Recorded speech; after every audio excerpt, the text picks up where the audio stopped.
Thank you, Anna.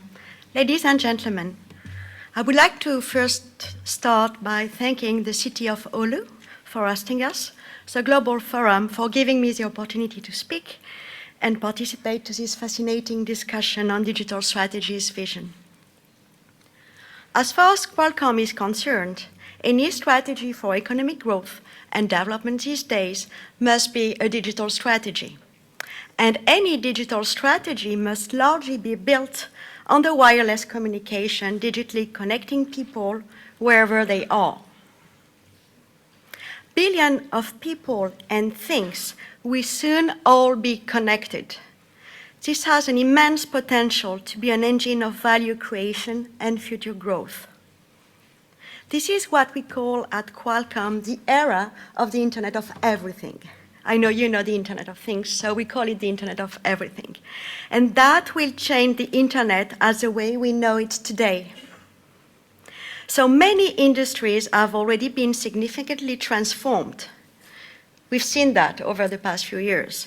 Media, tourism, commerce, and distribution.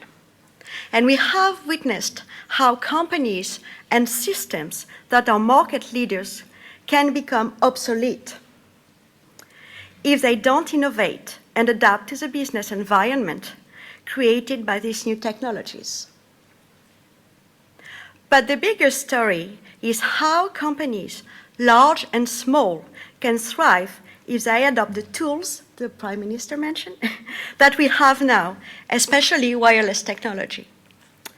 A recent study found the mobile value chain generated almost $3.3 trillion in revenue globally in 2014 and was directly responsible for 11 million jobs. I repeat, 11 million jobs.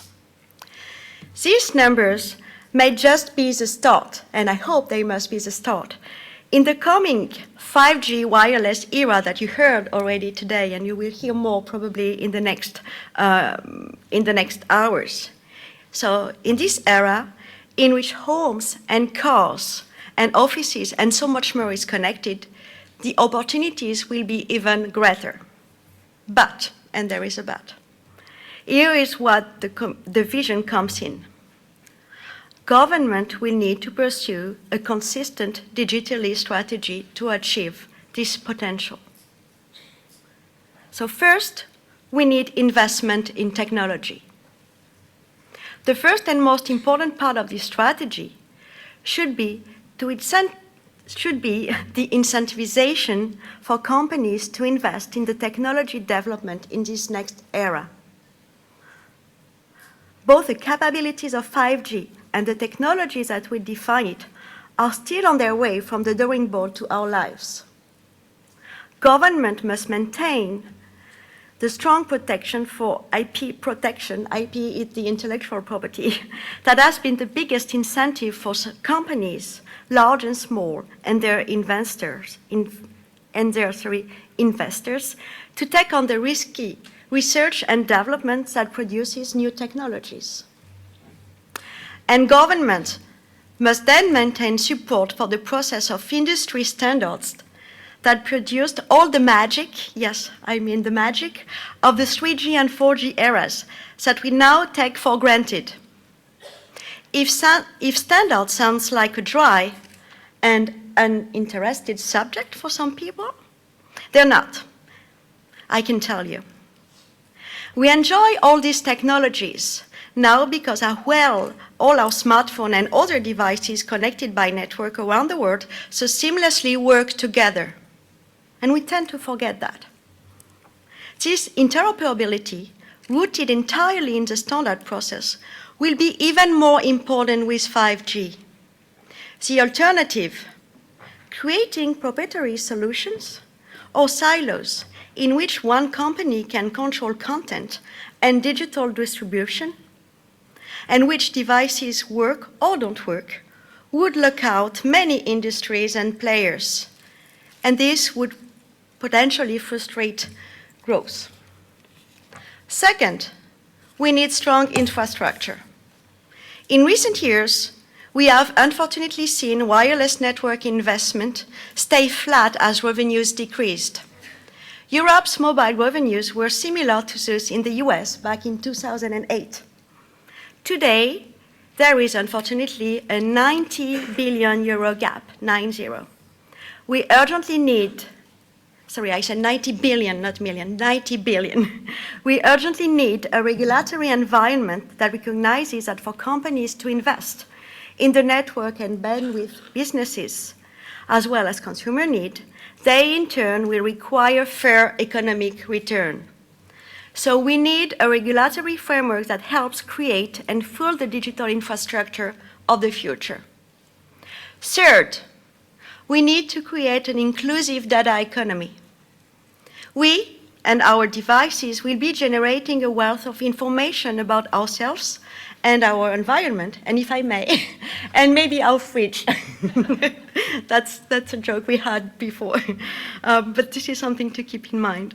We need to create, so in order to do that, we need to create a user-centric framework where users' digital life is treated securely and users have control over their personal data. And as well, the control over the data is used in their home, for instance. I believe such a framework will generate increased trust in digital communication, increasing demand and spurring innovation and economic growth. Finally, we should make sure our citizens have the right skills to be actors of this digital transformation. In the near future, and I believe this is a number from Europe as well, 90% of jobs will require digital skills. And yet, half of the European population today is not properly digitally skilled. A constantly innovating economy generates new opportunities for more creativity and productivity only if the necessary skills are acquired. The digital revolution is accelerating, and this at an unprecedented pace. It is changing every aspect of our lives, profoundly reshaping our societies, businesses, economies, and governance. There is a global competition among companies, but there is as well a global competition among governments over who will engineer the best technologies that define this era. That's the question. So all government, and Europe in particular, need to keep up. The digital single market strategy, we call it in Brussels the DSM. So this digital single market strategy by the European Commission is, I believe, and my company believe, it's a very timely vehicle to make the right decision and conduct the required reform. But, and there is always a but, to be effective and create growth, this should be enacted now. So we all need to act together. Thank you. Kiitos.